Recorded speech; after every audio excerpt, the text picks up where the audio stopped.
प्यारे बच्चों, आज हम शुरू कर रहे हैं कोशिका के भित्ति के बारे में और चर्चा करेंगे कोशिका द्रव्य की, केंद्रक की।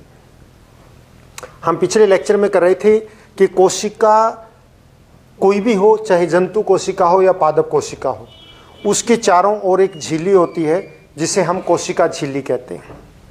किंतु जो पादप कोशिकाएं होती हैं अथवा पौधों की कोशिकाएं होती हैं, उन पादप कोशिकाओं में कोशिका झिल्ली के चारों ओर एक सेल्यूलोज की बनी हुई कोशिका भित्ति होती है, यानी कि अन्य दीवार होती है जो कोशिका झिल्ली के बाहर से होती है और कठोर होती है, उसे हम कोशिका भित्ति कहते हैं। कोशिका भित्ति किसकी बनी होती है? सेल्यूलोज की बनी होती है।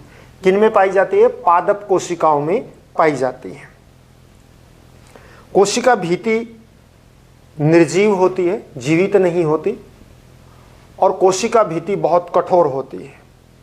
ये एक बाहरी आवरण है और इसके मुख्य कार्य क्या है कि कोशिका की रक्षा करती है। कोशिका की रक्षा करती है, यानी कि रक्षात्मक आवरण प्रदान करती है। एक बात, कोशिका को सूखने से बचाती है, कोशिका को सूखने से बचाती है।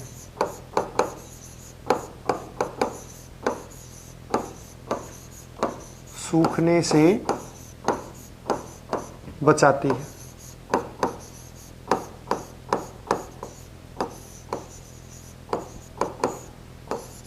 कोशिका को आकार प्रदान करती है।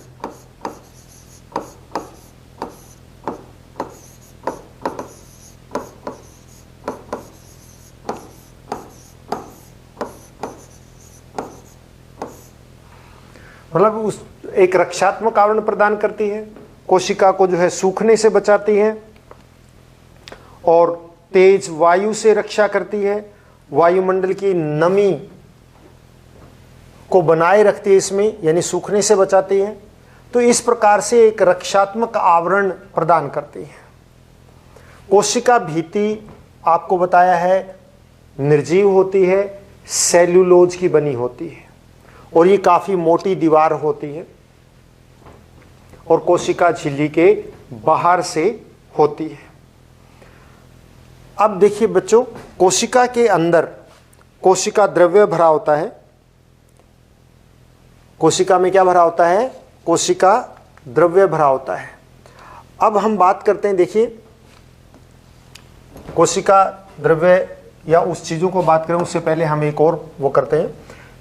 ये एक आपके सामने मनुष्य की गाल की कोशिकाएं दिखा रखी हैं, यानी मनुष्य गाल की कोशिकाएं, जैसे हम गाल को अंदर की तरफ से खुरच लें और खुरचने के बाद उसको जो है एक स्लाइड पे रखें और उसके अंदर मिथाइलिन ब्लू एक नीले रंग का पदार्थ होता है वो डाल दें, तो जिससे ये आसानी से दिखाई दे जाती हैं। तो मनुष्य की गाल की कोशिकाएं इस प्रकार की होती हैं, बीच में केंद्रक है और ये जो है कोशिका द्रव्य भरा हुआ है और ये इसकी बाहरी झिल्ली है, कोशिका झिल्ली है जो काले रंग की दिखाई दे रही है।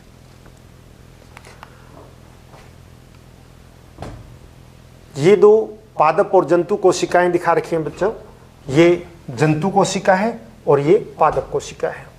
ये पादप कोशिका में ये जो बाहर से ये कोशिका भित्ति है और ये अंदर वाली कोशिका झिल्ली है। आप देखिए इसमें केवल कोशिका झिल्ली है, पादप को जंतु कोशिका में कोशिका भित्ति नहीं होती, लेकिन पादप कोशिकाओं के अंदर कोशिका झिल्ली के बाहर से एक और आवरण होता है जिसे हम कोशिका भित्ति कहते हैं। दोनों में एक विशेष अंतर होता है। दोनों के अंतर हम चैप्टर के अंत में करेंगे।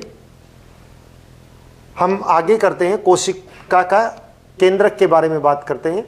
और देखिए केंद्रक से पहले आपको बता देता हूं कि ये जो है, ये जो संरचना दिखा रखी है, ये कोशिका झिल्ली की संरचना है। इस तरह से होती है झिल्ली की संरचना। इसमें ये जो नीले रंग के हैं ये प्रोटीन है और इन प्रोटीन के माध्यम से ही कोई पदार्थ अंदर जाता है और बाहर निकलता है। इस प्रकार की संरचना होती है, सिर्फ आपको दिखाने के लिए है। ये अंदर का भाग इधर कोशिका द्रव्य भरा होता है और ये बाहर का भाग है जो दूसरी कोशिका के साथ लगता है। हम कोशिकांग की बात कर रहे थे। देखिए, कोशिका के अंदर विभिन्न छोटी छोटी संरचनाएं होती हैं जिनको हम कोशिकांग कहते हैं। जैसे ये संरचनाएं दिखा रखी हैं, और इन संरचनाओं में मुख्यतः ये संरचनाएं जैसे माइटोकॉन्ड्रिया है, नाभिक भी इसके अंदर होता है लेकिन वो कोशिकांग में नहीं आता। नाभिक है, गाल्जिकाए है,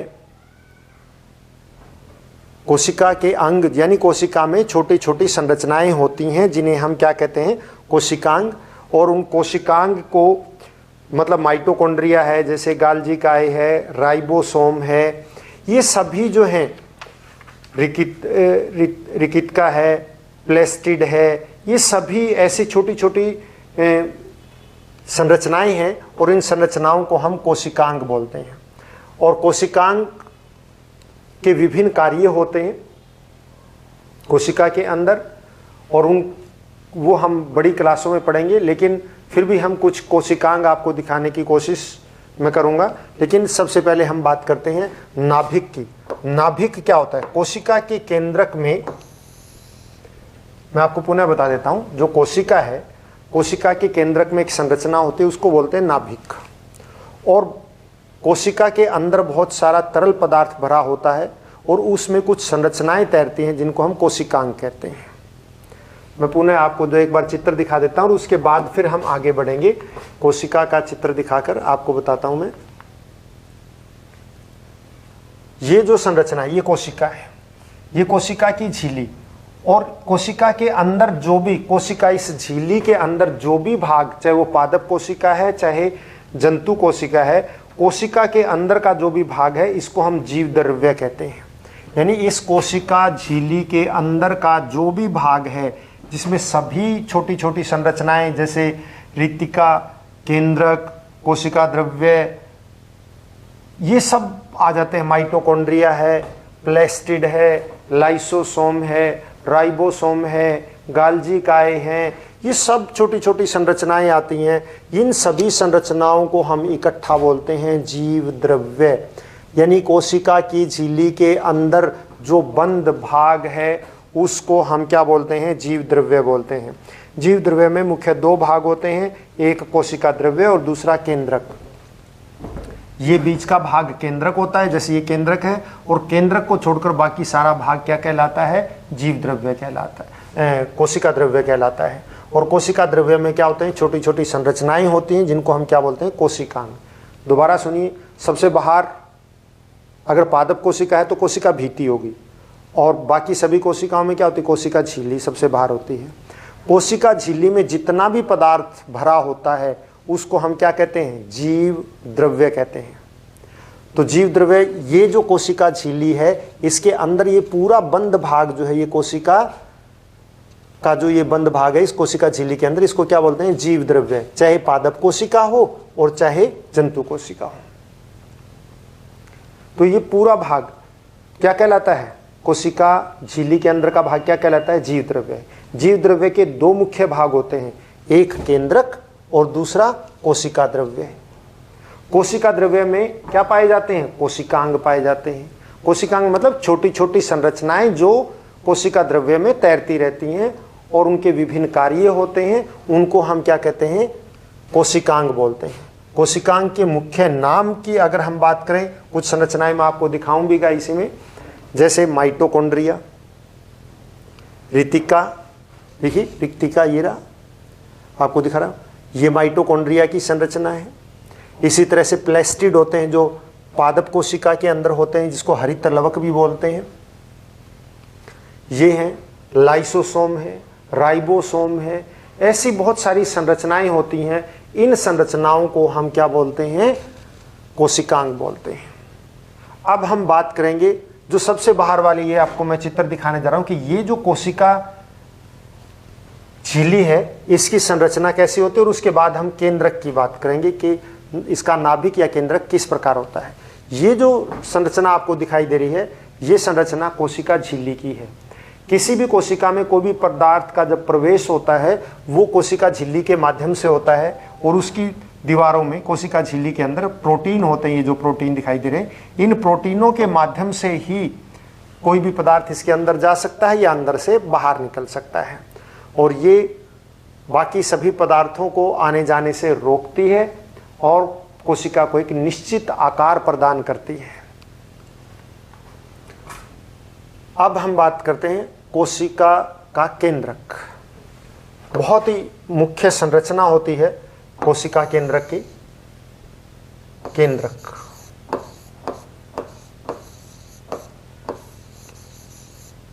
अथवा कोशिका का नाभिक।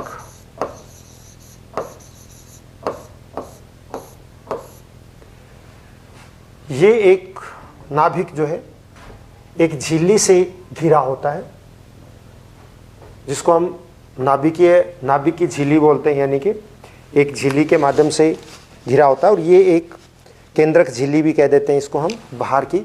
ये जो झिल्ली दिखाई दे रही है, ये जो आपको दोहरी होती है, दो, एक तो ये और एक ये, इस तरह से ये झिल्ली है, और इसको हम क्या बोलते हैं? केंद्रक झिल्ली। केंद्रक झिल्ली, या आप इस केंद्रक झिल्ली को, ये भी केंद्रक झिल्ली है। ये जो बाहर संरचना दिखाई दे रही है केंद्रक झिल्ली, इसमें ये देखो ये केंद्रक झिल्ली है, ये जो है केंद्रक झिल्ली है। अब ये बीच में क्या है? इसके अंदर यहाँ से देखिए, यहाँ पे देखिए, ये है, ये पे है, ये दिखा रखा है, या ये जो दिखा रखे हैं, ये संरचना, ये सब जो मैंने निशान लगाए हैं, इस तरह से आपको और भी संरचनाएं दिखाई दे रही हैं। तो वास्तव में है कि केंद्रक झिल्ली के अंदर छोटे छोटे छिद्र होते हैं, और ये केंद्रक झिल्ली में छिद्र हैं। ये छिद्र जो है पदार्थों के आदान प्रदान इन्हीं रंध्रों में से होता है, इन्हीं के छोटी छोटी संरचनाओं में से इन होता है। केंद्रक एक बीज की संरचना है जो एक गोलाकार संरचना होती है। ये देखो ये गोलाकार, ये कटा हुआ भाग दिखा रखा है, तो एक गोलाकार संरचना होती है, एक गोले के आकार की। और इस गोलाकार संरचना में एक दोहरी झिल्ली होती है, यानी कि दोहरी, दो झिल्लियों से घिरा होता है, और झिल्ली सरंध्र होती है, यानी उसके अंदर रंध्र होते हैं, छोटे छोटे छिद्र होते हैं झिल्ली के अंदर। यानी झिल्ली क्या होती है? सरंध्र होती है। क्यों सरंध्र होती है? ताकि पदार्थों का आदान प्रदान हो सके। केंद्रक का जो अंदर पदार्थ है और केंद्रक के जो बाहर पदार्थ हैं, उनमें आपस में आदान प्रदान चलता रहता है। तो इसलिए कोशिका द्रव्य में, और क्योंकि इसके बाहर से क्या है? कोशिका द्रव्य है। कोशिका द्रव्य और केंद्रक के बीच में जो है पदार्थों का आदान प्रदान होता है, वो इन्हीं रंध्रों के माध्यम से होता है। केंद्रक के अंदर एक केंद्रक द्रव्य भरा होता है, और उसमें कुछ संरचनाएं होती हैं। एक जैसे आपको ये धागे के आकार की संरचनाएं दिखाई दे रही हैं, गुणसूत्र हैं, ये धागे के आकार की संरचनाएं होती हैं इसके अंदर। और एक, इनको क्या बोलते हैं? ये धागे के आकार की संरचनाएं गुणसूत्र अथवा क्रोमोसोम। अंग्रेजी में इनका नाम क्रोमोसोम है, तो मैं हिंदी में लिख देता हूं क्रोमोसोम। इसमें एक द्रव्य भी भरा होता है,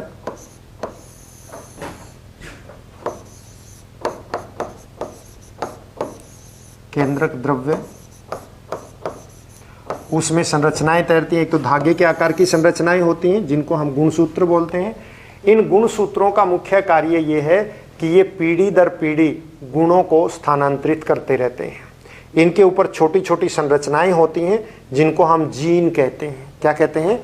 इन गुणसूत्रों के ऊपर, ये धागे के आकार की संरचनाएं हैं, ये इकट्ठी होकर क्या बना लेती हैं? गुणसूत्र बना लेती हैं। और गुणसूत्रों के ऊपर एक छोटी छोटी संरचनाएं होती हैं जिनको हम क्या बोलते हैं? जीन बोलते हैं। और वास्तव में जीन ही जो हैं गुणों को संयोजित करके रखते हैं, और ये एक पीढ़ी से दूसरी पीढ़ी तक गुणों को स्थानांतरित करते हैं। यानी जो हमारे अंदर अनुवांशिक लक्षण होते हैं वो जीन के माध्यम से एक पीढ़ी से दूसरी पीढ़ी में स्थानांतरित होते हैं। आपने देखा होगा, जैसे आप कह सकते हैं कि मान लिया कि किसी बच्चे की आंखें भूरी हैं, तो उसके माँ बाप में से किसी एक की आंखें भूरी हो सकती हैं। आप देखिए जो कान के ये जो नीचे का ईयर लोब है, कईयों का इस तरह से अलग होगा और कईयों का जो है साथ में ऐसे जुड़ा होता है। अगर आप ध्यान से देखेंगे अपने माँ बाप के उसमें कानों को, तो उनमें से भी किसी न किसी एक के कानों की संरचना लगभग आपके कानों जैसी ही है। ये जो है गुण, ये एक प्रकार के गुण हैं। ये गुण जो है स्थानांतरित होते रहते हैं पीढ़ी दर पीढ़ी, और ये गुण जीन के माध्यम से स्थानांतरित होते हैं। और जीन जो है गुणसूत्र के ऊपर होते हैं, और गुणसूत्र प्रोटीन की धागे के रूप की संरचनाएं होती हैं जो नाभिक के अंदर होती हैं, और ये केंद्रक द्रव्य के अंदर तैरती रहती हैं। इसके अलावा इसमें एक ठोस काले रंग मतलब संरचना होती है गहरे रंग की, जिसको हम क्या बोलते हैं, न्यूक्लियोलस बोलते हैं या केंद्रिका कहते हैं। केंद्रिका अथवा क्या बोलते हैं, न्यूक्लियोलस। ये रही, ये रहा, ये संरचना आप कह सकते हैं केंद्रिका अथवा न्यूक्लियोलस। एक नाभिक में एक या एक से अधिक भी हो सकती हैं ये, और ये वास्तव में प्रोटीन का निर्माण करते हैं। तो ये केंद्रक की या नाभिक की संरचना है। आप देखिए ये न्यूक्लियोलस यानी कि केंद्रिका ये दिखा रखी है, ये संरचना जो है केंद्रिका है, और इसमें बाकी यहाँ इस भाग में धागे के आकार की संरचनाएं हैं जिनको हम क्रोमेटिन कहते हैं, और वास्तव में वो जुड़ जुड़कर फिर गुणसूत्रों का निर्माण करते हैं। और गुणसूत्र ही जो है एक पीढ़ी से दूसरी पीढ़ी तक लक्षणों को स्थानांतरित करते हैं, यानी जो गुण वंशानुगत होते हैं वो इन्हीं कारण होते हैं, क्योंकि इनके ऊपर एक विशेष प्रकार के प्रोटीन होते हैं जिनको हम जीन कहते हैं, जो गुणों को स्थानांतरित करते हैं। ये जो नाभिक, इसके अंदर एक संरचना और आपको बताया कि गहरे रंग की संरचना होती है, गोल केंद्रिका, या आप कह सकते हैं ये जो दिखा रखी है केंद्रिका। ये केंद्रिका जो है प्रोटीन निर्माण में सहायता करती है। इसके बाद मैं आपको कुछ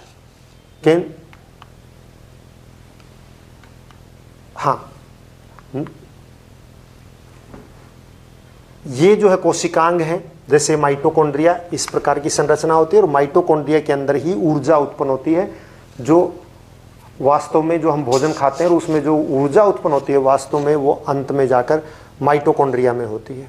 ये माइटोकॉन्ड्रिया इस प्रकार की संरचना होती है जिसमें दोहरी झिल्ली होती है, बाहर की झिल्ली बिल्कुल समतल होती है और अंदर की झिल्ली जो है बहुत बड़ी होती है, इसलिए इस तरह से अंदर की तरफ मुड़ी होती है। और वास्तव में जो भोजन हमारा पाचन हो जाता है, पाचन के बाद वो कोशिका में जाता है, और कोशिका से वो माइटोकॉन्ड्रिया में प्रवेश करता है, और उस माइटोकॉन्ड्रिया में जाकर ही भोजन से ऊर्जा उत्पन्न होती है। इसलिए इसको हम कोशिका का ऊर्जा घर भी कहते हैं। इसके बाद देखिए ये एक संरचना है, ये बहुत बड़ी संरचना आपको दिखाई दे रही है, ये पादप कोशिका की संरचना है, और पादप कोशिका में रिकिता होती है, और जो रिकितिका होती है ये जो संरचना दिखाई दे रही है आपको नीली, ये रिकितिका है। इसमें जो है तरल पदार्थ भरा होता है, और ये कोशिका को फुला कर रखती है। जंतु कोशिका में रिकितिका जो है बहुत छोटी छोटी होती हैं, या कई बार नहीं भी होती हैं, और पादप कोशिका के अंदर रिकितिका जो है बहुत बड़ी होती है, 1 या 2 होती हैं, और लगभग 50% से 90% भाग जो है पादप कोशिका का रिकितिका के कारण ही होता है, और बाकी सभी जो है वो 10 से 50% के बीच में होता है। बड़ी रिकितिका होने के कारण पादप कोशिका में जो नाभिक है, केंद्रक है, वो भी एक तरफ होता है। ये देखिए, ये दिखा रखिए, ये रिकितिका है।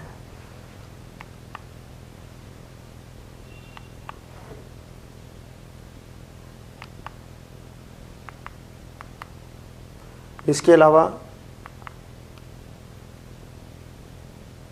ये देखिए, ये हरित लवक है जिसको प्लेस्टिड बोलते हैं, ये पादप कोशिका के अंदर ही होते हैं, और यही वो स्थान है। देखिए ये गोल गोल संरचना एक दूसरे के ऊपर रखी होती हैं और एक दूसरे से जुड़ी होती हैं, और यही वो स्थान है जहाँ पर प्रकाश संश्लेषण होता है, यानी भोजन का निर्माण पौधों के अंदर होता है। हम कहते हैं ना कि पौधे अपने भोजन का निर्माण करते हैं, तो पौधों की कोशिकाओं में वास्तव में ये एक हरित लवक यानी कि क्लोरोप्लास्ट ये एक ऐसा भाग है और जहाँ पर भोजन का निर्माण होता है। तो ये विभिन्न कोशिकांग आपको बताए गए हैं। और इसके बाद हम कोशिका के 2 प्रकार की कोशिकाएं होती हैं और उन दोनों प्रकार की कोशिकाओं की बात हम और कोशिकाओं की पादप और जंतु कोशिका की तुलना ये हम अगले लेक्चर में करेंगे। आज के लिए इतना ही काफ़ी। घर पर रहें, स्वस्थ रहें और अपना काम हर रोज करते रहें। धन्यवाद बच्चों।